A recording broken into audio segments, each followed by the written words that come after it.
Bismillahirrahmanirrahim. Assalamualaikum warahmatullahi wabarakatuh. Innal hamdalillah nahmaduhu wa nasta'inuhu wa nastaghfiruhu wa nastahdihi wa na'udzu billahi min shururi anfusina wa min sayyiati a'malina. May yahdihillahu fala mudilla lahu wa may yudlil fala hadiya lahu. أشهد أن لا إله إلا الله وحده لا شريك له وأشهد أن محمدا عبده ورسوله لا نبي ولا رسول بعده.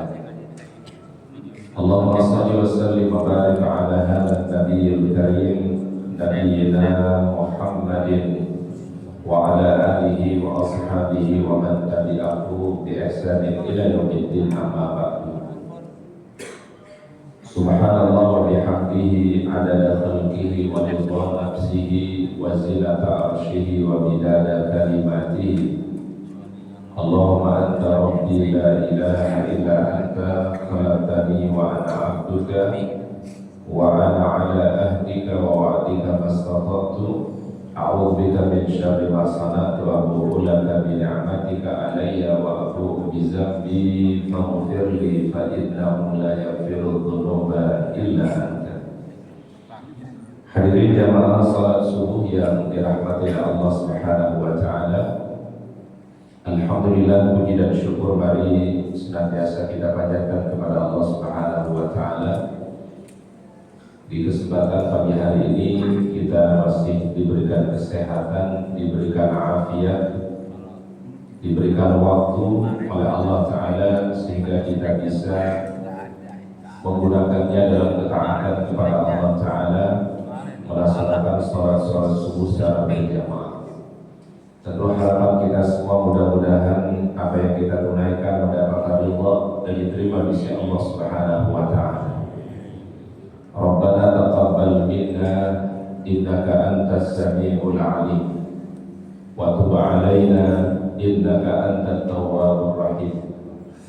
Ya Allah, terimalah segala amal kebaikan kami, Engkau yang Maha mendengar, Engkau yang Maha mengetahui, dan terima taubat kami, sesungguhnya Engkau adalah Maha menerima taubat. Ada satu ungkapan dari para sahabat mengatakan, la in alimtu anna rak'atan yuqbilat indallah la hiya khairun minad dunya wa ma fiha.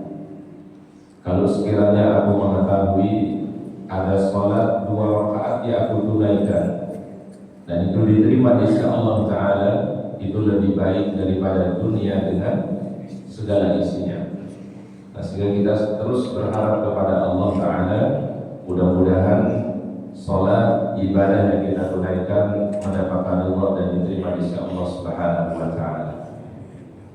Salawat dan salam mari kita sampaikan kepada uswah hasanah kita, teladan kita yang mulia, Nabi Muhammad sallallahu alaihi wasallam. Mudah-mudahan salawat dan salam kita untuk beliau kelak pada akhir kita mendapatkan syafaatul uzma. Allahumma salli wa sallim ala nabiyyina Muhammad.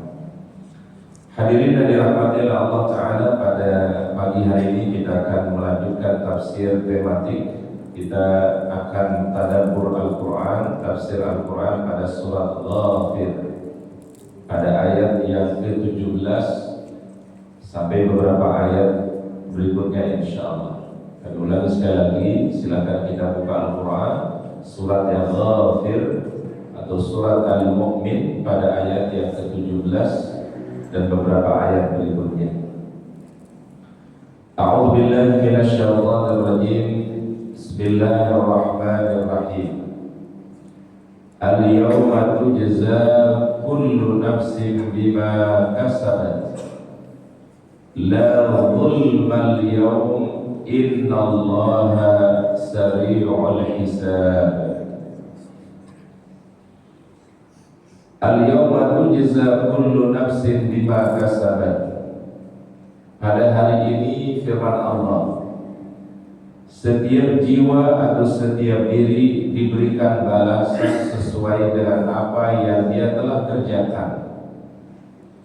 tidak ada kezaliman pada hari ini. Sesungguhnya Allah Ta'ala yang maha cepat perhitungannya. Ayat yang mulia ini menurut para ahli tafsir adalah Allah Ta'ala menegaskan tentang hari pertemuan manusia dengan Allah Subhanahu wa Ta'ala. Ayat ini berbicara tentang pertemuan Allah Subhanahu wa Ta'ala dengan seluruh manusia atau dengan seluruh makhluknya, yang kita kenal adalah Yaumul Akhir atau Yaumul Qiyamah. Kenapa Allah Ta'ala jadikan hari kiamat itu sebagai sesuatu yang pasti? Supaya Allah Ta'ala memberikan keadilan. Bila orang itu berbuat baik akan dibalas kebaikannya, yang berbuat kejahatan juga akan dibalas kejahatannya oleh Allah Subhanahu wa Ta'ala.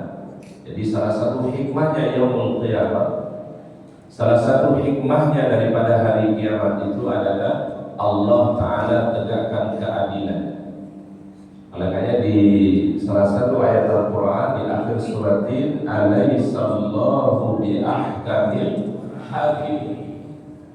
Jadi secara logika kita sederhana, kalau tidak ada hari kiamat, berarti itu akan menafikan keadilan, akan bertentangan dengan keadilan, di mana orang-orang yang sudah berbuat kebaikan di dunia ini, dia sudah beribadah kepada Allah, akan sia-sia ibadahnya karena tidak ada pembalasan di sisi Allah Subhanahu wa Ta'ala.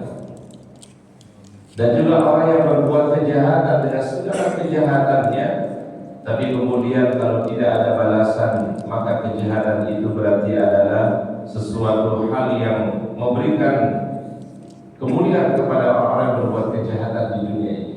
Maka menurut para ulama adalah hari kiamat itu justru menjadi bentuk adilnya Allah Ta'ala kepada setiap makhluknya. Alaihissallahu bi'ahkamil hakim. Al-yawma tujza kullu nafsin bima kasabat. Allah Ta'ala akan membalas setiap jiwa, setiap manusia pada apa yang dia telah perbuat. Maka salah satu bentuk kebaikan yang menurut Rasulullah SAW adalah satu kebaikan Allah Ta'ala balas menjadi 10 kali. Satu kebaikan Allah Ta'ala membalas menjadi 70 kali. Dan satu kebaikan Allah membalas menjadi 700 kali. Bahkan ada kebaikan yang tidak dibatasi pahalanya oleh Allah Subhanahu wa Ta'ala. Di antaranya adalah as-sabirin, orang-orang yang bersabar. Wa basyiris sabirin alladzina idza asabatuhum musibatun qalu inna lillahi wa inna ilaihi raji'un. Ulaika 'alaihim salawatun min rabbihim wa rahmatun wa ulaika humul muhtadun.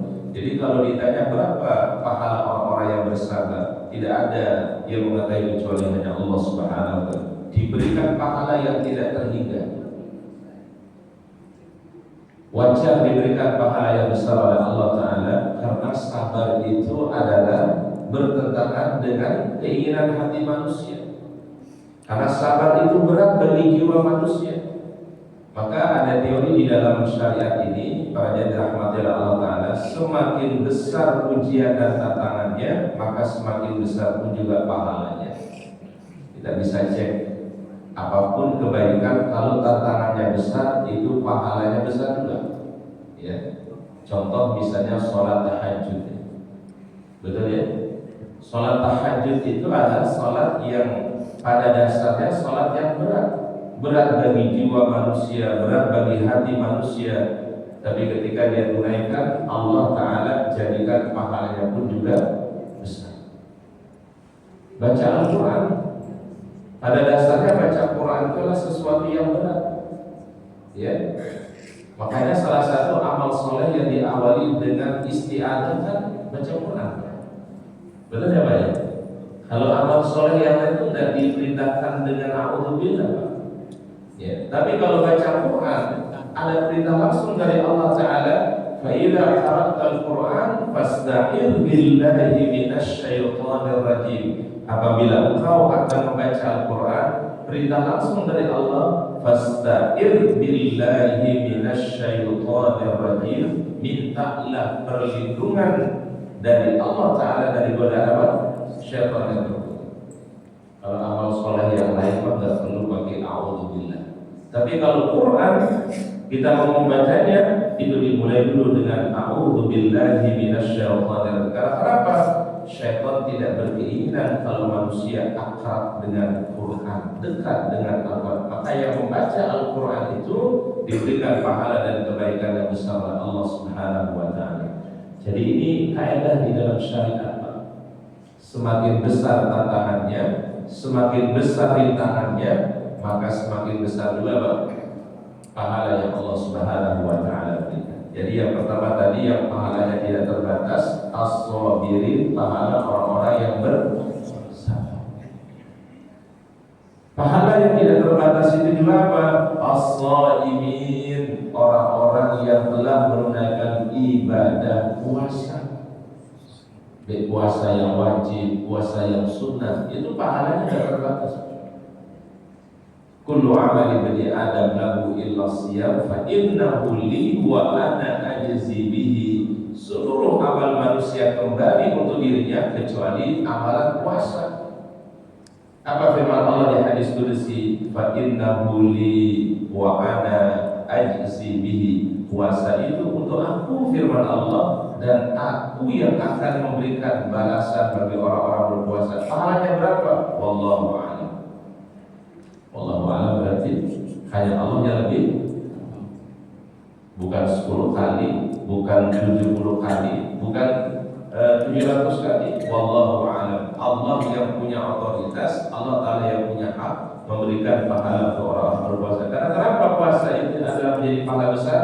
Karena berat bagi jiwa manusia. Ya, banyakkan nggak makan, nggak minum. Yang pada dasarnya makan minum itu kan hukum asalnya boleh, Pak. Betul ya Pak ya? Makan hukumnya apa Pak? Boleh. Minum hukumnya boleh. Mohon maaf, bercampur suami istri pada dasarnya hukumnya Pak? Boleh. Tapi ketika orang puasa itu semua jadi dilarang. Makan nggak boleh, minum nggak boleh, bercampur suami istri nggak boleh. Ini ibaratnya sama seperti orang berangkat haji umroh Pak. Begitu sudah baca niat labbaik Allahumma umratan, sudah pakai pakaian ihram, kemudian dia berniat labbaik Allahumma umratan, ada larangan selama ihram. Betul ya Pak ya? Larangannya ternyata hal-hal yang sebenarnya boleh Pak. Gak boleh pakai wangi-wangian ya. Kalau sebelum berniat boleh gak Pak? Boleh kan? Kita pakai parfum, pakai minyak wangi boleh. Tapi begitu baca niat, sudah berniat umroh, udah gak boleh. Tunggu nanti sampai dicukur rambutnya, tahan dulu. Memotong kuku asalnya adalah hukumnya boleh, tapi begitu baca niat labbaik Allahumma umratan, jadi dilarang Pak. Apalagi contohnya misalnya Pak, kalau orang umroh ya, motong kuku, pakai wangi-wangian, apalagi laki-laki nggak boleh pakai peci tuh, ya peci topi yang menutup kepala itu nggak boleh, ya selama dalam keadaan apa? Berihram. Pakaian yang berjahit yang menutup badan nggak boleh, yang boleh ada nempel di badan kita cuma 2 pakaian ihram saja, bagian bawah yang untuk sarung, bagian atasnya untuk sebagai menutup badan, ya. Perempuan tidak boleh menggunakan cadar yang menutupi wajahnya, tidak boleh. Padahal cadar hukumnya sunnah misalnya kalau sebagian pendapat dalam mazhab Syafi'iyah. Ya, tapi begitu dia berumrah itu cadar mesti dibuka, harus terlihat wajahnya. Perempuan tidak boleh menggunakan sarung tangan yang menutupi seluruh bagian daripada jari tangan, tidak boleh. Ini semua dalam rangka melatih jiwa itu untuk meninggalkan sesuatu yang dilarang oleh Allah Subhanahu wa Ta'ala. Dilatihnya bagaimana? Diajarkan dengan cara tinggalkan dulu yang dibolehkan untuk sementara waktu supaya melatih diri untuk meninggalkan yang dilarang oleh Allah Subhanahu wa Ta'ala. Itu semua adalah peranannya jiwa. Makanya pahalanya besar bagi orang-orang yang pada di puasa, tidak makan, tidak minum. Bahkan orang bully itu Pak, bully itu orang mana Pak? Bule itu orang apa? Ya, orang barat sana Pak. Itu heran Pak. Herannya kenapa? Orang Islam ini hebat ya. Mereka puasa nggak makan dari pagi sampai sore sampai maghrib, tapi alhamdulillah nggak mati. Benar nggak Pak? Ya, orang dalam anggapannya dia, orang kalau nggak makan nggak minum apa Pak? Mati. Ternyata Masya Allah, itulah syariat Allah Subhanahu wa Ta'ala. Makanya sebagian mereka itu Pak takut masuk Islam itu karena puasa. Ya, mereka takut masuk Islam itu karena apa? Puasa. Ya, karena kalau puasa nggak boleh makan, ya nggak boleh apa? Nggak boleh minum. Padahal nggak ada ceritanya orang puasa itu meninggal dunia Pak. Ya. Dan puasa itu kan kita punya jangka waktu Pak. Ya.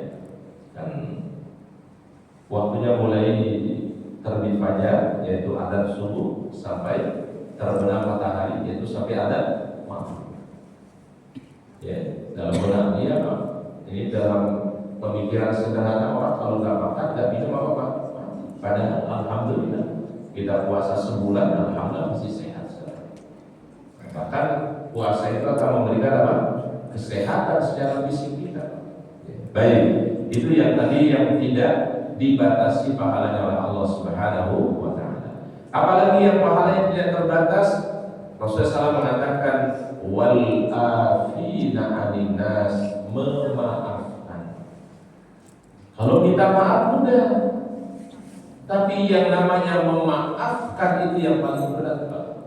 Kalau kita salah, kemudian kita akui kesalahan kita mudah. Ya. Mohon maaf, kami tadi salah, kami hilang, mohon dimaafkan. Mudah gak Pak? Mudah. Yang paling berat itu apa Pak?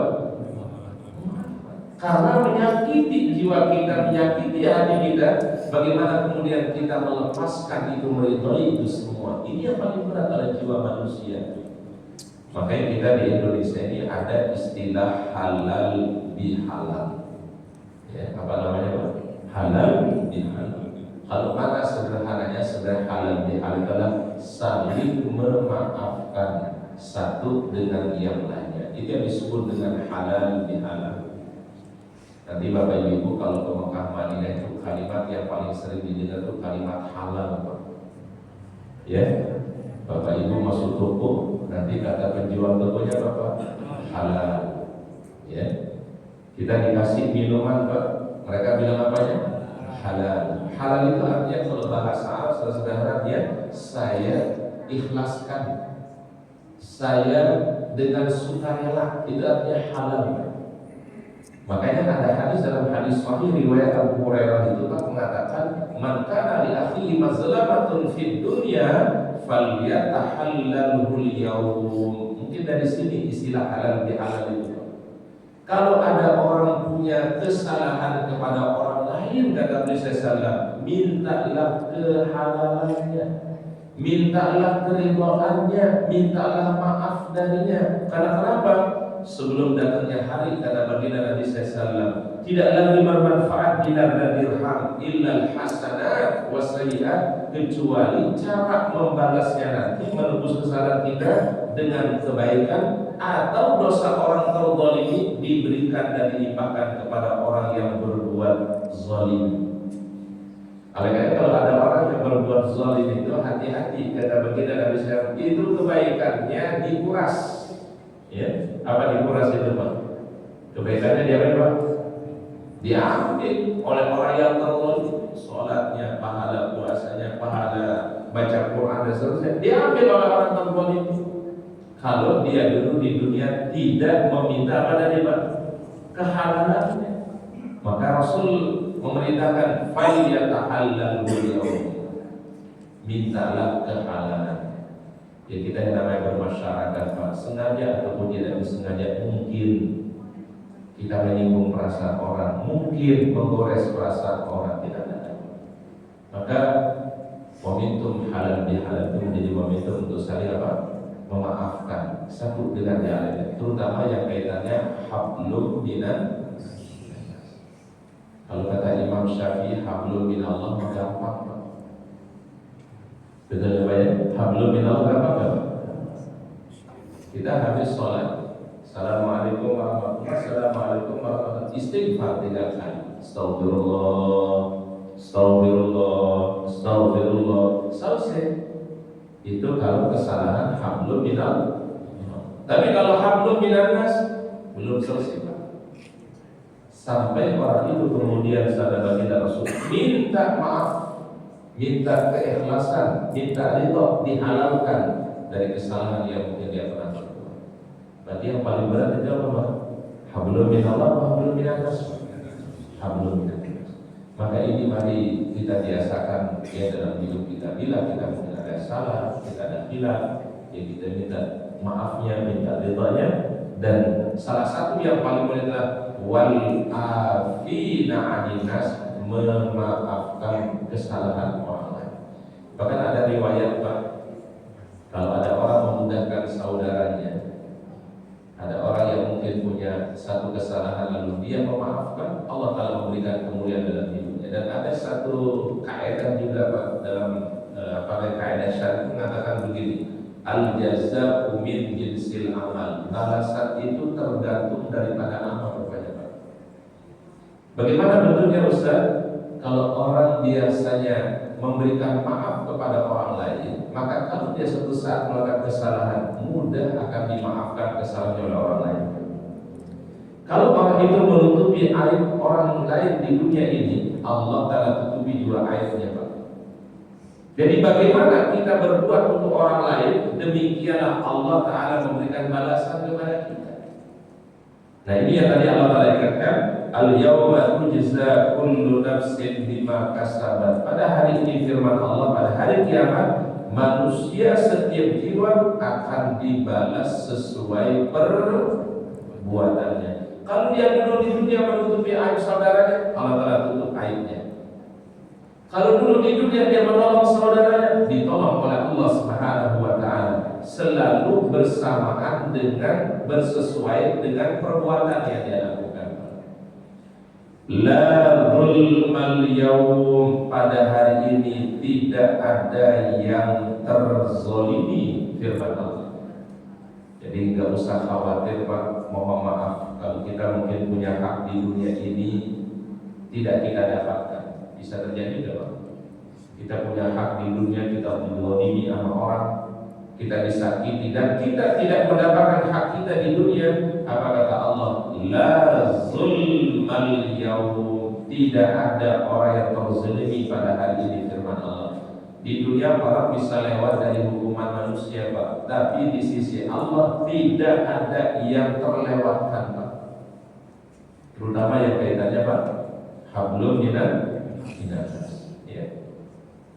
Kan banyak kasus itu, Pak, yang apa namanya itu, Pak, orang beli tanah, beli aset, sudah pegang sertifikat, tiba-tiba datang orang lain mengklaim itu namanya, Pak, haknya. Bisa terjadi nggak, Pak? Apa sih namanya itu, aspal ya, Pak? Apa aspal itu, Pak? Ya, asli dari akhirnya di pengadilan dikalahkan ini orang yang punya hak, Pak. Padahal dia yang berhak, dia yang punya, tapi ada orang yang mengklaim dia yang punya. Akhirnya di dunia mungkin sampai meninggal dunia tidak ada kejelasan hukumnya, Pak. Di hari kiamat orang yang terzalimi tadi akan diberikan haknya oleh Allah Subhanahu wa Ta'ala. Ini yang disebut di dalam salah satu riwayat sahih, nanti manusia pertama kali akan diadili di hadapan Allah Ta'ala, terutama yang kaitannya hukukul insan, hak sesama manusia. Maka Allah mengatakan la zulmal yaum, tidak ada orang yang terzolimi hari ini. Sampai ada riwayat, Pak, hewan yang bertanduk di dunia dulu yang pernah menyeruduk hewan yang tidak bertanduk, nanti akan dikasih kisosnya oleh Allah Subhanahu wa Ta'ala. Dikasih kisos. Kisos itu apa kisos, Pak?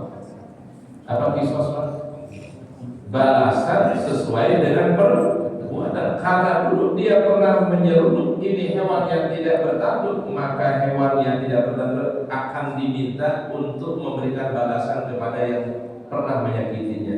Kemudian hewan ini, sabda baginda Rasul, ya, dilenyapkan oleh Allah sampai dia menjadi debu dan tanah, Pak. Apa kata orang-orang kafir ketika melihat fenomena itu? Wa yaqulul kafiru ya laitani kuntu turaba. Kalau bisa aku menjadi seperti debu dan tanah saja. Rupanya seluruh hewan nanti pada hari kiamat juga dihidupkan kembali oleh Allah. Untuk apa tujuannya? Hanya untuk memberikan keadilan. La zulmal yaum, firman Allah, tidak ada yang terzalimi pada hari ini. Innallaha sari'ul hisab, sesungguhnya Allah yang paling cepat hisabnya. Allah Ta'ala mudah menghisab perbuatan manusia, sebagaimana halnya Allah mudah menciptakan, Allah mudah menghidupkan kembali. Bagi Allah mudah untuk menghisab daripada setiap makhluknya. Innallaha sari'ul hisab. Sari itu kan cepat. Kenapa Allah Ta'ala sari'ul hisab? Karena Allah Ta'ala Maha mengetahui, ya'lamu ma baina aydihim wa ma khalfahum wa la yuhituna bi syai'in min 'ilmihi illa bima syaa' wasi'a kursiyyuhu as-samawati wal ardi wa la yaquduhu hifdzuhuma wa huwal 'aliyyul 'azim. Oleh karenanya Bapak Ibu dirahmati Allah Ta'ala, salah satu amalan terbaik habis sholat itu baca ayat kursi. Amalan yang terbaik yang dianjurkan oleh Nabi, setiap selesai sholat fardu baca ayat kursi. Bahkan jaminannya Masya Allah. Dalam satu hadis beliau mengatakan, man qara'a ayat al-kursi dubur kullu sholatin, siapa yang membaca ayat kursi setiap selesai sholatnya, berarti pada subuh, pada zuhur, pada asar, pada maghrib, pada isya. Apa kata beliau? Lam yamna'hu min dukhulil jannah illa ayyamut. Tidak ada yang mencegah dia masuk surga kecuali kematian. Apa maknanya kira-kira Pak? Orang itu pasti masuk surga kata Nabi, tapi ada syaratnya Pak. Apa syaratnya Pak? Apa syaratnya Pak? Dia membaca ayat kursi habis sholat, sabda baginda Nabi SAW, dijamin surga oleh Allah, tapi ada syaratnya. Syaratnya apa Pak? Mati dulu. Jadi kalau nggak mati nggak bisa. Ya. Kepingin Pak? Kepingin? Bu kepingin nggak Pak? Lah Pak kalau kepingin Bu, kan udah dijamin. Kata Nabi SAW, barang siapa membaca ayat kursi setiap selesai sholat fardu, tidak ada yang mencegah dia dari masuk surga kecuali apa? Kematian. Maknanya Pak hadis ini, dia pasti masuk surga kata Nabi, namun syaratnya berlaku. Apa syaratnya Pak? Bu, apa syaratnya Bu? Kencang banget ibu. Syaratnya mati dulu Ustaz. Karena kalau udah kita meninggal dunia kan kita belum tentu masuk surga, belum mendapatkan surga. Tapi kalau udah meninggal dunia, baru dijamin kita mendapatkan surga oleh Allah Subhanahu wa Ta'ala. Jadi redaksi hadisnya memang agak unik Pak. Siapa yang membaca ayat kursi, tidak ada yang mencegah dia masuk surga kecuali apa? Ya, kan itu bunyi hadisnya. Berarti artinya syarat dan ketentuannya berlaku. Apa syaratnya berlaku? Mati dulu. Karena kalau nggak mati nggak mungkin masuk surga Pak. Iya. Jadi syaratnya masuk surga itu ternyata apa Pak? Kematian. Ya. Maka orang beriman itu adalah dia, kan di akhir surah Kahfi kita selalu diingatkan kan, faman kana yarju liqa'a rabbih falyamal amalan shalihan wa la yusyrik bi ibadati rabbih ahada. Karena siapa yang selalu berharap berjumpa dengan Allah, falyamal amalan shalihan, maka di dunia inilah kesempatannya beramal soleh.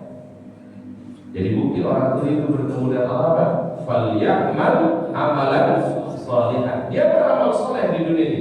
Wala yusyrik bi ibadati rabbi ahada, dan dia tidak berbuat kesyirikan dalam ibadah kepada Allah. Maka orang yang hidup dengan Allah, cirinya dalam Al-Quran, dia bersemangat beramal soleh karena dia sadar dia pasti suatu saat akan berjumpa dengan Allah Subhanahu. Falyamal amalan shalihan.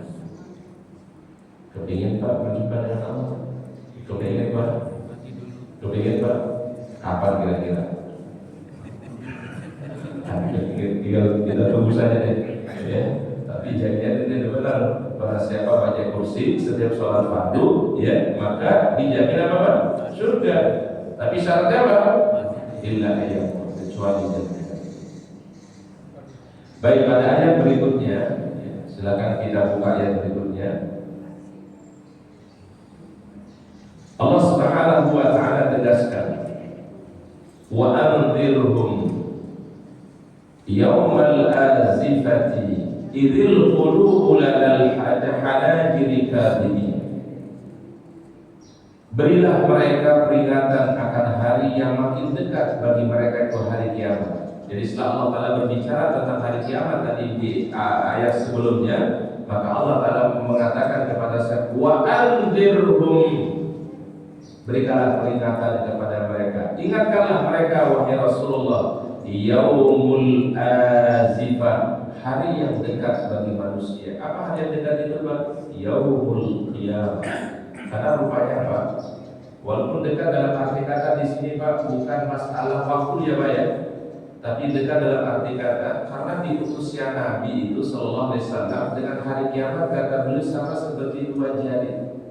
Seperti apa? Dua jari. Apa artinya? Dua jari itu waktu itu beliau berisyaratnya dengan jari telunjuk, dengan jari apa Pak? Jari tengah begini. Aku dan diutusnya, aku oleh Allah Ta'ala dan hari kiamat, kahataini, kata beliau, seperti dua jari. Artinya apa? Diutusnya Rasulullah, wafatnya Rasulullah itu adalah menandakan tanda daripada akhir zaman. Cuma berapa lama waktunya antara beliau diutus sama datangnya hari kiamat? Wallahu a'lam. Ya, adapun ada riwayat mengatakan umur umat Nabi ini sekitar 1500, itu hadisnya masih diperdebatkan. Jadi alangkah baiknya kita tidak menghitung secara angka Pak, karena yang penting itu bukan masalah angkanya Pak. Ya, yang terpenting apanya Pak? Persiapan kita. Betul ya Pak ya? Apalagi kalau orang berpikir, wah ini sekarang masih baru 1400, kalau masih aman. Ya, karena kita tidak tahu Pak. Ya, benar tidak? Rasul saja tidak tahu kapan terjadi hari kiamat. Ada memang riwayat yang mengatakan umur umat ini kurang lebih 1500, ya, 1500 tahun ya Pak ya. Kita sekarang berada di abad 14 Pak, 1400-an sekian Pak. Tapi tidak menjadi patokan kata para ulama. Dan itu rahasia Allah SWT. Dan itu hadis menurut para ulama masih diperdebatkan riwayat. Berarti apa kira-kira maknanya? Kita mah jangan mikirin kapan hari kiamatnya, kapan waktunya, ya. Apalagi kalau menduga-duga nanti terjadi pada tahun sekian, alangkah baiknya kita tidak demikian. Karena kenapa? Itu semua ilmu Allah Subhanahu wa Ta'ala. Rasul kan cuma yang beliau tahu apa? Tanda-tanda akhir zaman. Tapi kapan waktunya? Wallahu a'lam. Yang terus kita imani aja Pak. Beriman kita imani. Kapan waktunya kita tidak ada tahu. Di sini Al-Quran mengatakan wa anzirhum, kasih mereka peringatan wahai Rasulullah, yaumal azifah, hari yang makin dekat. Hari yang makin dekat tadi apa? Hari apa? Hari kiamat. Ya. Idzil qulubu ladal hanajiri kadhimin, ketika hati mereka ini orang-orang yang tidak beriman Pak. Ketika hati orang tidak beriman terasa sesak sampai di tenggorokan mereka karena menahan kesedihan ketika menghadapi kenyataan dari hari kiamat itu. Bayangkan orang beriman dilapangkan hatinya oleh Allah, tapi kalau orang tidak beriman dibuat hatinya menjadi apa? Sesak. Itulah kemudian yang membuat lapang hati itu karena iman. Alam nasyrah laka sadrak. Tapi kalau orang tidak beriman, disempitkan hatinya Pak. Nah, sampai ada gambaran di dalam Al-Quran itu apa Pak? Kalau orang yang beriman ketika diberikan hidayah oleh Allah, yashrah sadrahu, hatinya akan lapang. Dia ibadah, Allah Ta'ala lapangkan hatinya. Dia laksanakan kebaikan, dia baca Quran, Allah lapangkan hatinya. Dia mengerjakan amal-amal soleh, dilapangkan hati. Karena kenapa? Faktornya iman. Tapi orang yang tidak beriman itu diibaratkan seperti orang naik di atas tempat yang tinggi, kemudian terasa sesak. Dan ini ada teorinya dalam penerbangan, Pak. Ternyata adalah semakin orang berada di tempat yang tinggi, maka kadar oksigennya semakin apa, Pak? Semakin menipis. Betul ya, Pak ya? Kan ada kalau nggak salah dulu menteri apa gitu, Pak? Menteri ESDM apa gitu. Allah biar kabel ini kayak gunung. Gunung mana itu paling tinggi di Indonesia, mungkin daerah mana gitu, Pak ya? Itu ternyata beliau semakin tinggi di pegunungan itu, Pak, itu kadar oksigennya semakin apa, Pak? Semakin menipis, ya, sampai kemudian beliau tidak terselamatkan. Dan ini membenarkan apa yang ada di dalam Al-Quran. Ya. Jadi Al-Quran ada panduannya. Jadi jangan sampai salah nanti cara berpikir kita, Pak. Saya yang mengikuti Al-Quran, bukan Al-Quran mengikuti saya, Pak. Ya, Pak ya? Jadi kalau ada temuan-temuan ilmuwan hari ini, Pak, bukan berarti Al-Quran yang ngikutin ilmu, Pak. Saya itu yang mengikuti apa, Pak? Kayak tadi misalnya orang kalau semakin tinggi berada di tempat yang tinggi itu kadar oksigennya semakin apa, Pak? Semakin menipis. Kalau kita mah di sini di Al-Quran sekarang, wah kita luas nanti menghirup apa, Pak? Udara. Tapi kita semakin berada di tempat yang paling tinggi, maka kadar oksigennya pun juga semakin apa? Dan ini yang diibaratkan oleh Allah dan orang yang disesatkan hatinya, orang yang tidak beriman, itu dijadikan hatinya sempit, ka'annama yas'adu fis sama, sama seperti orang yang naik ke tempat yang tinggi, Pak. Karena kenapa? Susah menerima kebenaran. Karena hatinya apa? Sempit. Tapi orang yang dilapangkan hatinya oleh Allah, diberikan kemudahan dia untuk menerima kebaikan. Itulah kemudian disampaikan oleh Allah, ala nasyrah lafazah. Maka doa kita itu Rabbi syrah li sadri wa yassir li amri wahlul 'uqdatan min lisani yafqahu qawli. Ya Allah, lapangkanlah hati kami, lapangkan jiwa kami. Rabbi syrah li sadri wa yassir li amri. Apa wa yassir li amri itu, Pak? Mudahkanlah segala urusan. Rabbi syrah li sadri wa yassir li amri. Ini kan doa pertama kali yang membacanya Nabi siapa? Nabi Musa. Ini ada asbabnya sebenarnya, Pak. Ada asbab kenapa beliau itu membaca doa ini, ada sebabnya, Pak. Walaupun kita suka baca ini doa kalau mau tampil di depan, Pak.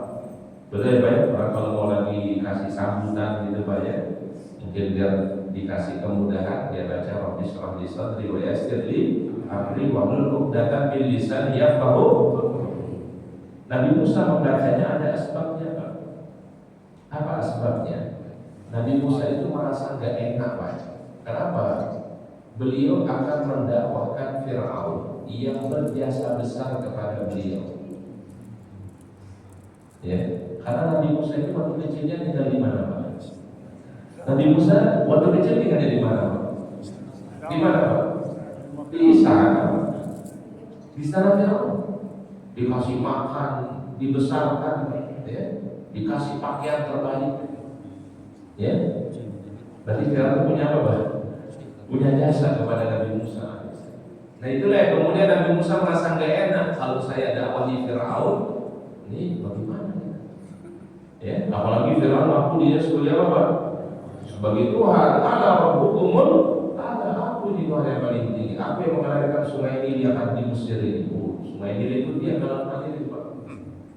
Sungai Mesir itu, Pak, itu membelah ada sekitar mungkin 10 atau 11 negara di Afrika, Pak. Ya, cuma kalau kita dengar Sungai Nil yang kebayang apa, Pak? Mesir. Padahal Sungai Nil itu, Pak, membelah 11 atau 10 negara di Afrika, Pak. Ya, sama kalau kita nyebut air mineral, Pak, ya. Kalau sebut air mineral apa, Pak? Kalau air kemasan apa, Pak? Bapak mau beli air kemasan, pasti maunya beli aqua. Padahal waktu dikasih fit, Bapak adalah orang protes. Iya, betul ya, Pak? Dikasih fit, dikasih merek lain, adalah protes kita. Tapi kita waktu minta bilangnya apa? Saya beli aqua, betul kan? Karena dalam benak kita kalau sudah namanya air kemasan itu adalah apa? Sama kayak bunga, Pak. Ya. bunga mawar. Mawar itu warnanya apa? Merah ada itu. Ya. Bun, kira-kira kalau ada warna putih nggak, Bun? Ada. Warna pink ada nggak? Ada. Tapi orang kalau sebut mawar pasti yang kebanyakan dalam pikirnya pertama kali apa? Karena memang kebanyakan yang sering ada di iklan-iklan itu apa, Pak? Kalau mawar warna kan dia macam warna kan? Ada putih, ada warna pink dan sebagainya. Tapi yang paling terbayang pertama kali sudah mawar itu apa? Ya, nah, jadi sama kayak tadi ya Pak ya. Kalau kita dengar sungai ini, kalau sungai ini mana Pak? Mesir. Padahal sungai itu membelah itu 10 atau 11 negara di Afrika Pak. Iya. Sudan itu Pak, termasuk diambil nama sungai Pak. Sungai itu Pak. Itu sungai itu udah kayak lautan Pak. Ya, kata Firaun, saya mengalirkan ini sungai itu. Udah ngaku jadi Tuhan, dia ngaku lagi apa Pak? Saya ngalirin sungai ini. Ini kemudian yang membuat Nabi Musa merasa, aduh kalau saya dakwah ini Firaun berat. Saya pernah besar di istananya, saya dikasih ini, dikasih ini. Kemudian juga Firaun sudah ngaku dia sebagai apa? Berat ini. Makanya dia berdoa, Rabb ishrah li. Ya Allah, lapangkan hatiku ya Allah untuk mudah menyampaikan kebenaran ini. Rabb ishrah li sadri wa yassir li amri, dan mudahkan jalannya. Jadi ternyata tidak hanya dilapangkan hatinya, tapi beliau minta juga dilapangkan apa? Dimudahkan apa? Jalannya. Ya. Dan kejadian kan Pak, ketika Nabi Musa suruh Firaun beriman kepada Allah Ta'ala, mengesahkan Allah, maka kata Firaun, hai Musa, bukankah dulu aku yang kasih makan? Bukan aku yang membesarkan kamu di istana ini. Sekarang tiba-tiba kamu memerintahkan saya untuk beribadah kepada Tuhanmu. Aku Tuhan yang paling tinggi, ana rabbukumul a'la. Berarti dugaannya Nabi Musa itu persis Pak. Makanya dia minta kepada Allah, Rabbi shrah li sadri wa yassir li amri. Maka kan Nabi Musa alaihissalam kemudian istilahnya kayak dicerca oleh Firaun. Tapi kata Allah Ta'ala, ucapkanlah kepada Firaun kalimat lemah lembut. Faqula lahu qawlan layyinan la'allahu yatadakkaru aw yakhsha. Kamu berucap lemah lembut aja wahai Musa. Mudah-mudahan. Kalau bilang mudah-mudahan itu apa? Mudah-mudahan itu apa? Ada harapan gitu ya. Mudah-mudahan ya, mudah-mudahan ini si Firaun minimal ingat kepada Allah, atau minimal hatinya jadi lembut. Padahal dalam ilmu Allah ini Firaun Pak, orang yang durhaka dan luar biasa Pak. Tapi ikhtiarnya Nabi Musa disuruh oleh Allah, berucaplah yang lemah lembut kepada Firaun. Padahal Firaun sudah tentu tidak beriman Pak.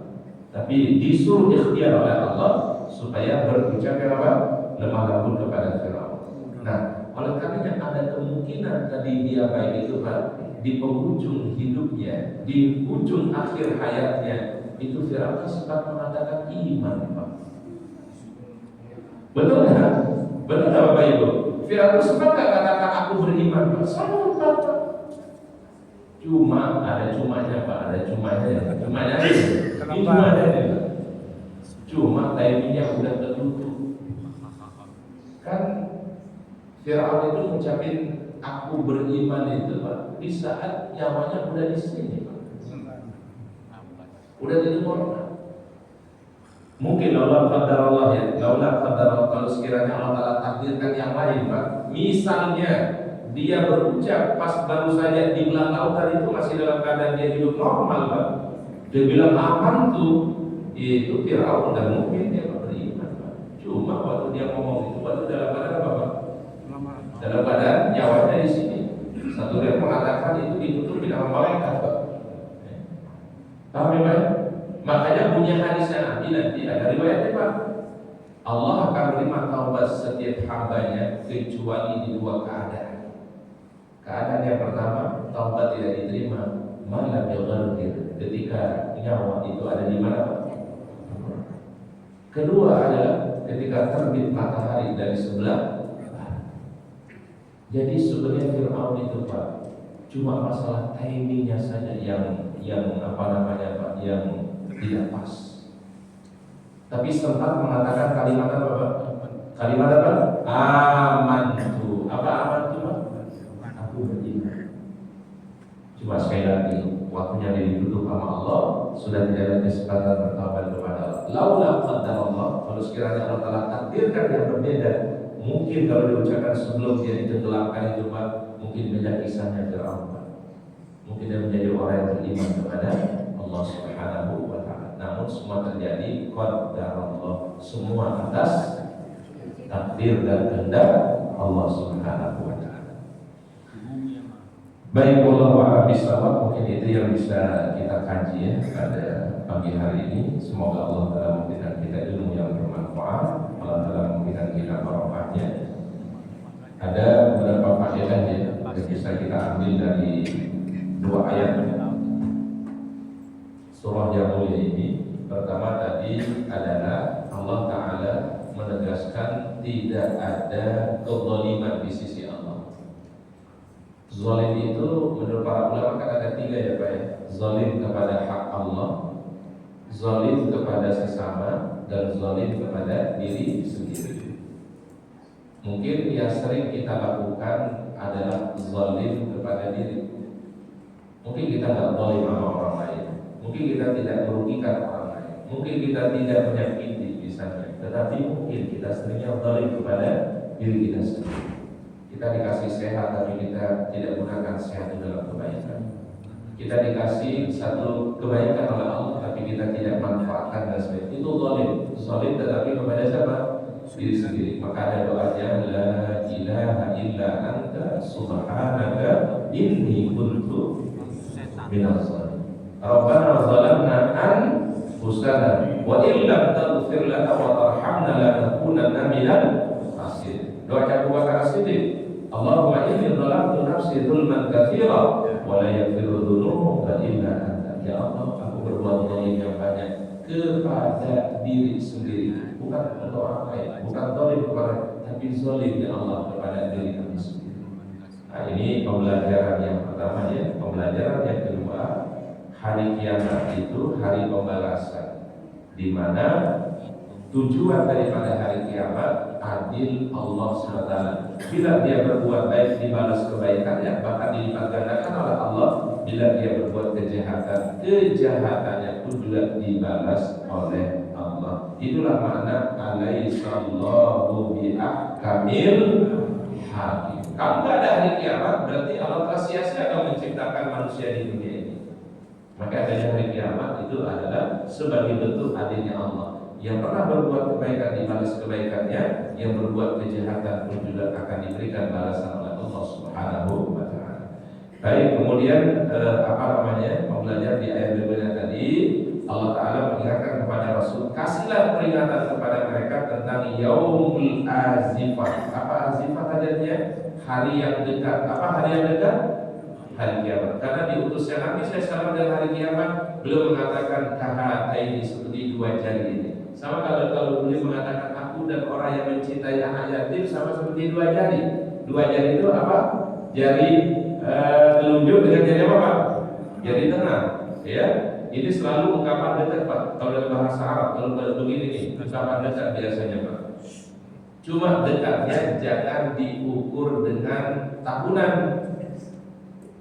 Ustaz, dari zaman Nabi sampai sekarang 1400 tahun. Tapi kok bahasanya dekat, ya Pak ya? Nah, dekat dalam arti kata di sini bukan dekat secara masa rentang waktu, tapi dekat artinya apa?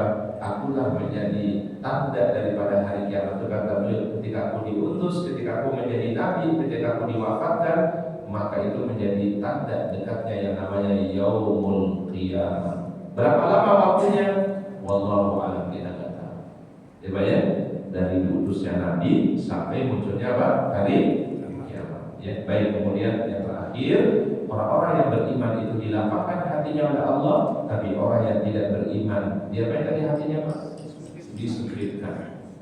Jadi kalau orang beriman itu alam nashrah laka sadrak, Rabbi shrah li sadri. Tapi kalau orang yang tidak beriman, Disepikan sama seperti orang yang naik ke tempat yang tinggi. Semakin tinggi itu orang berada, maka semakin sempit juga hatinya. Nah, ini mungkin pembelajaran kita bisa ambil. Semoga kita bisa mendapatkan ilmu yang bermanfaat. Allah telah memberikan keberkahannya kepada kita semua. Baik, kami kembalikan ke MC. Mana MC? Mohon ayah Anda silakan. Baik Bapak, barangkali itu tema pagi hari ini ada yang perlu ditanyakan pada Ustaz, monggo silakan.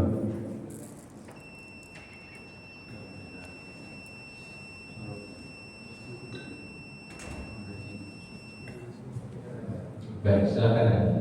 Assalamualaikum warahmatullahi wabarakatuh. Ustaz, pertanyaan tadi ada disampaikan tentang yang pahala tanpa batas, salah satunya memaafkan. Ini berapa? Kalau kata orang memaafkan atau minta maaf ini berat. Kenapa Ustaz? Kenapa orang kalau urusannya memaafkan atau minta maaf ini seperti dendam? Ini berat. Apa yang membuat orang itu berat untuk mengatakan minta maaf duluan? Apa alasannya? Kira-kira itu. Pertama itu. Yang kedua, bagaimana Pak Ustadz hukumnya mengirim Fatihah kepada mayit? Apakah itu boleh ataukah kita membaca Quran niatkan untuk mayit? Terima kasih Pak Ustadz. Waalaikumsalam warahmatullahi wabarakatuh. Baik, yang pertama adalah kalau memaafkan atau kalau minta maaf rada-rada lebih mudah. Betul ya Pak ya? Kita salah nih. Kita salah, ya dari kesalahannya mudah untuk minta maaf. Lebih ringan untuk minta maaf, ya. Maafkannya kalau ada salah, kalau ada hilang. Betul nggak Pak ya? Tapi yang paling berat itu apa Pak? Memaafkan. Kenapa? Karena mungkin sudah tersakiti, sudah terzalimi. Bagaimana kemudian dia akan memaafkan, merelakan, yang menganggap itu sesuatu yang sudah nggak ada, gitu ya. Ini berat. Karena tadi kaitannya dengan apa Pak? Hati dan jiwa Pak. Rata-rata amal yang tadi Ustaz sebutkan, sabar, puasa, memaafkan, itu kaitannya apa Pak? Jiwa manusia, yang cenderung jiwa manusia itu adalah mengalami ada tantangan. Ketika dia mengalami tantangan yang berat tadi, maka Allah Ta'ala berikan balasan yang apa? Susah. Maka ketika dia memaafkan kesalahan orang lain, maka ini yang paling mulia di sisi Allah Subhanahu wa Ta'ala. Jadi memaafkan itu yang paling mulia. Itu yang disebut tadi diberikan pahala yang tidak terbatas oleh Allah Subhanahu wa Ta'ala. Baik, kemudian yang kedua, Ustaz, ini mungkin pertanyaan sering kita dapatkan ya, atau sering kita dengar ya. Bagaimana hukum sebenarnya membaca Quran bagi orang yang sudah meninggal dunia? Baik mengirimkan dalam bentuk pahala atau mengirimkan bacaan untuk orang yang sudah meninggal dunia. Karena ini masalah fikih, maka tidak lepas dari perbedaan para ulama mazhab. Sebagian ulama mazhab itu adalah mengatakan kalau orang yang sudah meninggal dunia, yaitu adalah yang dibacakan adalah doa. Ini yang umum Pak. Ya, Allahumma ighfir lahu warhamhu wa'afihi wa'fu anhu. Kemudian yang kedua, ada sebagian mazhab mengatakan boleh juga membaca Al-Quran dan diniatkan kebaikannya untuk si mayit, dikiaskan dengan berdoa. Karena kenapa? Nanti ada titik temunya sebenarnya Pak. Ada titik temunya, nanti kita akan lihat titik temunya. Ya, sebagian mazhab mengatakan boleh mengirimkan pahala bacaan Quran untuk orang meninggal dunia. Dan ini dilakukan dulu ada sahabat Rasul namanya Abdullah bin Umar, pernah membaca Quran di kuburan untuk si mayat, untuk orang tuanya. Dan ini dilakukan oleh Ibnu Umar, sahabat Nabi Shallallahu Alaihi Wasallam. Yang menjadi titik temunya begini Pak. Terlepas dari tadi masalah menghadiahkan, ada yang mengatakan sampai pahala dan kebaikannya, ada yang mengatakan cukup dengan membaca apa? Doa. Tapi ada titik temunya. Riwayat yang mengatakan bahwasanya setiap orang itu mendapatkan pahala dari Allah dan apa yang dia usahakan. Betul ya Pak ya? Apa yang dia usahakan. Maka di dalam mazhab itu dikatakan kalau orang membaca Quran, di seorang anak misalnya atau kaum muslimin membacakan Quran, kalau diniatkan untuk si mayit, diniatkan secara langsung sampai pahalanya. Tapi ada juga ulama mengatakan tanpa dia niatkan, pahala kebaikannya bisa tersambung kepada si mayit. Sama seperti kayak apa? Wakaf Quran, sama seperti wakaf sumur kata Nabi, sama seperti sedekah. Ya Pak ya? Maka bacaan Al-Quran itu pahala, Pak. Kalau diniatkan sebagai kebaikan, bermanfaat untuk si mayit. Mazhab ada yang mengatakan mesti diucapkan, kita niatkan pahalanya, tapi ada yang mengatakan tanpa diniatkan aja udah sampai, Pak.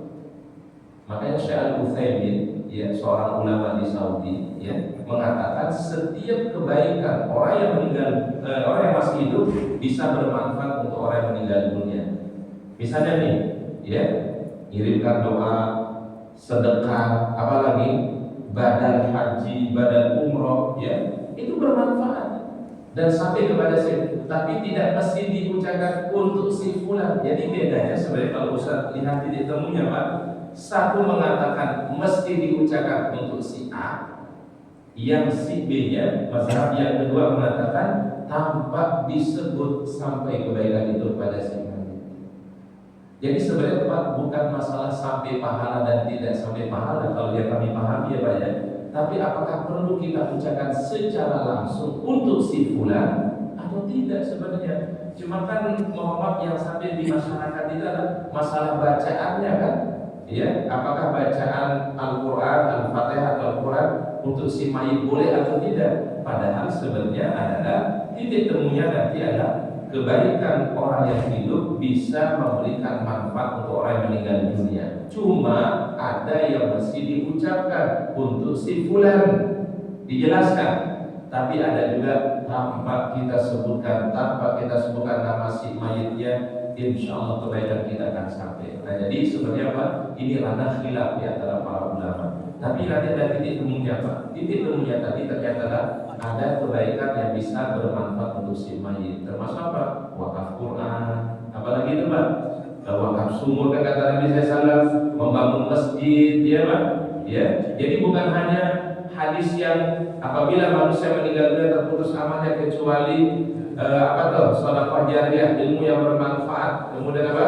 Doa soleh. Ternyata masih ada yang lain juga, Pak. Wakaf sumur, apalagi wakaf Quran, apalagi membangun masjid. Itu ternyata disebut oleh Nabi dalam hadis lain, yulhaqul mu'min, suatu kebaikan yang sampai kepada seorang yang telah meninggal dunia.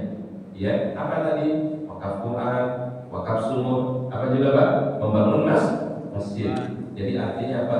Insya Allah kebaikan yang kita niatkan untuk si mayit, mau disebutkan secara langsung atau tidak, bermanfaat. Apalagi udah ketolak anaknya, Pak.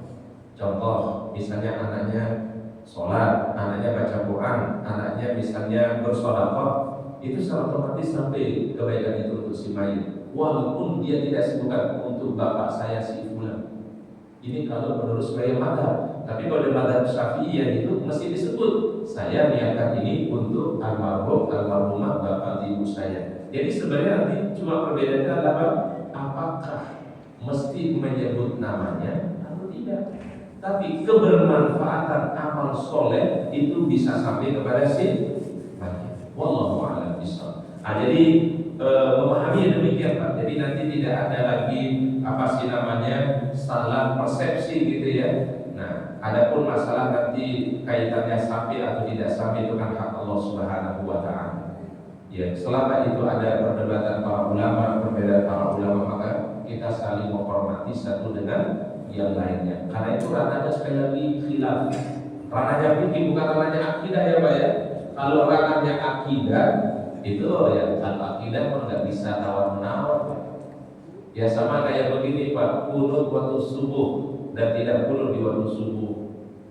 Ya kunut waktu subuh itu sunnah menurut Imam Syafi'i, menurut Imam Maliki, tetapi tidak sunnah menurut siapa? Imam Hambali dan Imam Abu Hanifah. Berarti kesimpulan hukumnya adalah yang mau kunut silakan sesuai dengan yang diyakini. Tidak kunut juga adalah silakan sesuai dengan yang diyakini, kan? Ya. Yang masalah yang mana, Pak? Yang tidak sholat.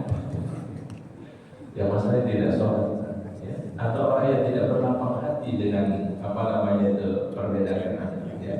Nah, kita kalau dulu kuliah di Saudi itu, Pak, biasa kalau dosen itu, Pak, kalau dalam sejarah itu dikasih penjelasan para ulama.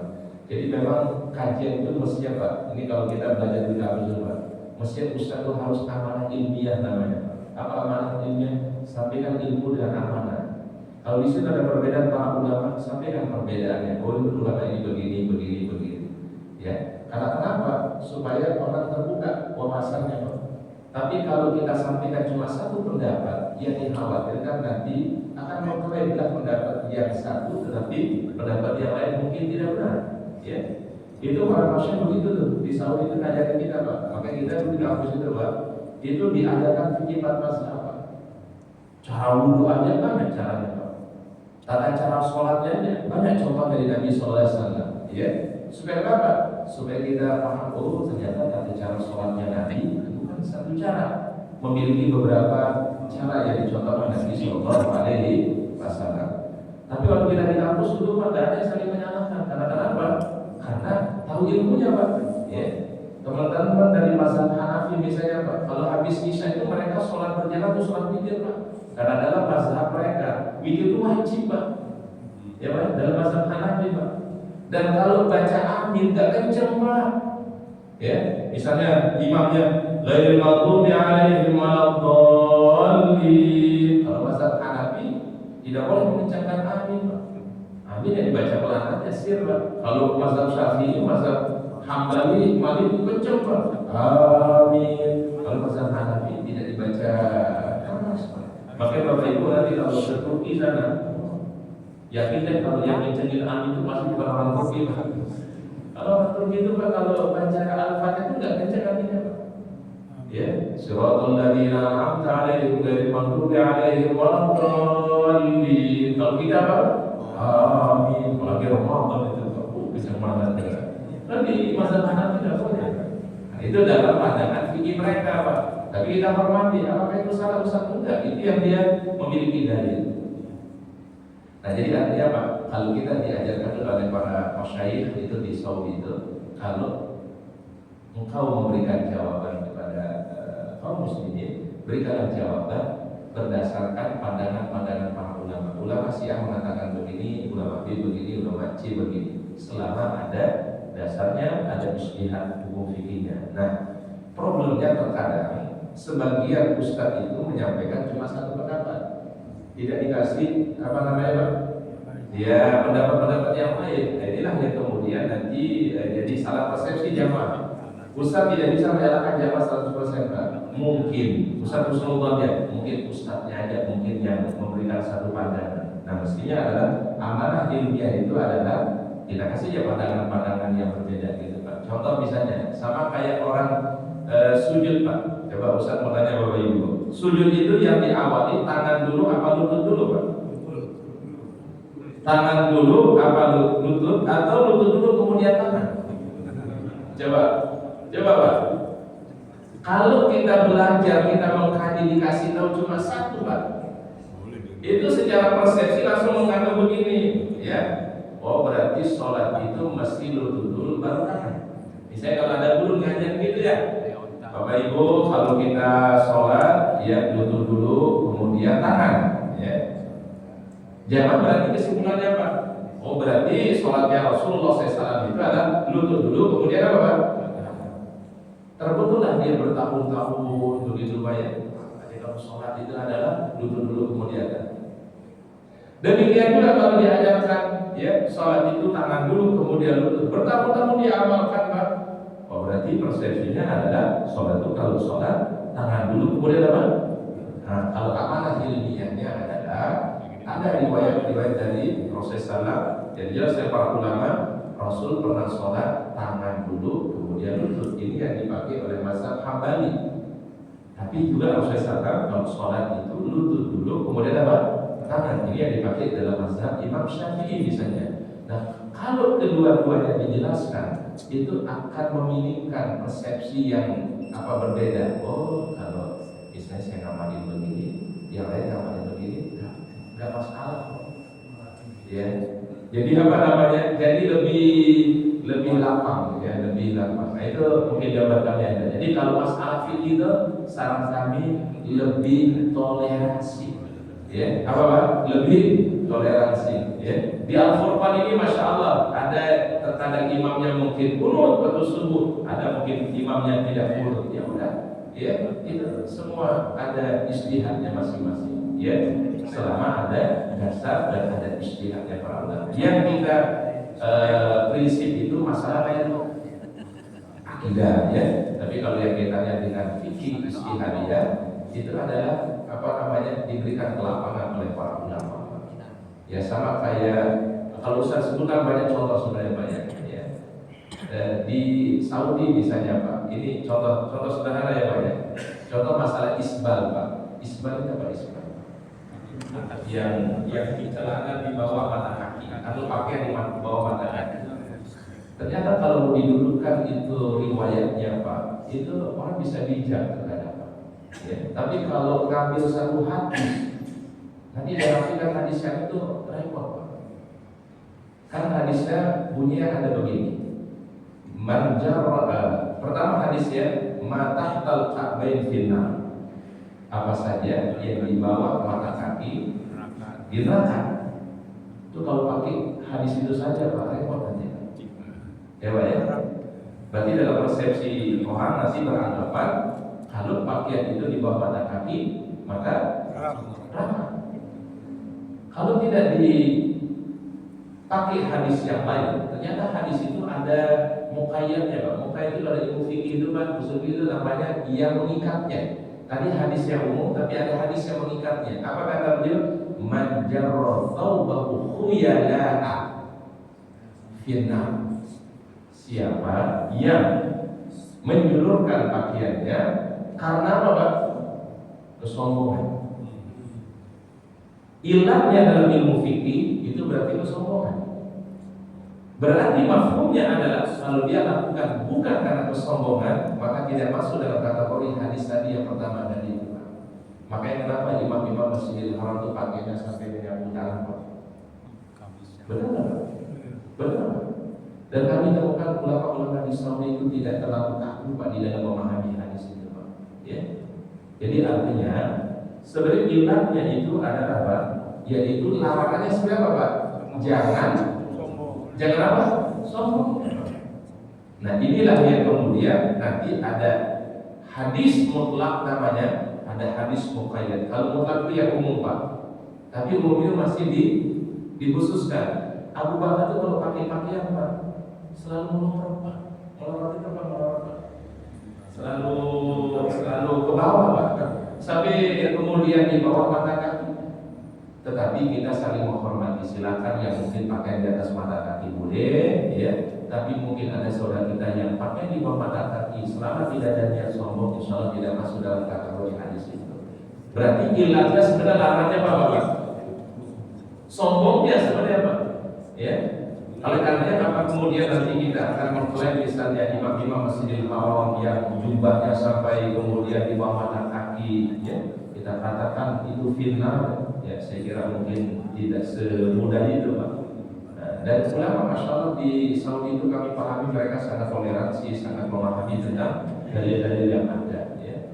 Nah, jadi ini perlu kita kaji nanti dalam ilmu namanya usul fiqh namanya itu ya. Usul jadi bukan hanya fikih, usul fiqh namanya ya. Baik, wallahu a'lam bishawab. Mungkin itu yang bisa kita kaji ya pada kesempatan hari ini.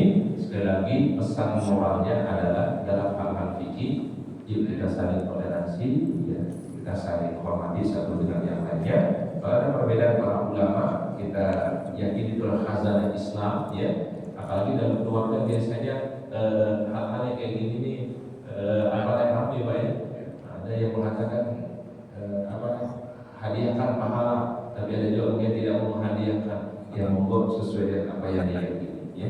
Karena ini masalah ranahnya Bapak ijtihadiyah fiqhiyah dan bukan masalah pokok akidah. Nah kalau pokok akidah mah hitam putih lah. Kalau akidah itu mah mesti garis apa Pak? Garis apa Pak? Garis lurus itu kalau akidah. Tapi kalau masalah fikih itu mah kita lebih berlapang ya, bertoleransi dalam masalah fikih ya. Baik, wallahu a'lam bishawab. Mari kita akhiri doa kafaratul majlis. Subhanallah wa bihamdika asyhadu an la ilaha illa anta astaghfiruka wa atubu ilaik. Assalamualaikum warahmatullahi wabarakatuh. Waalaikumsalam warahmatullahi wabarakatuh.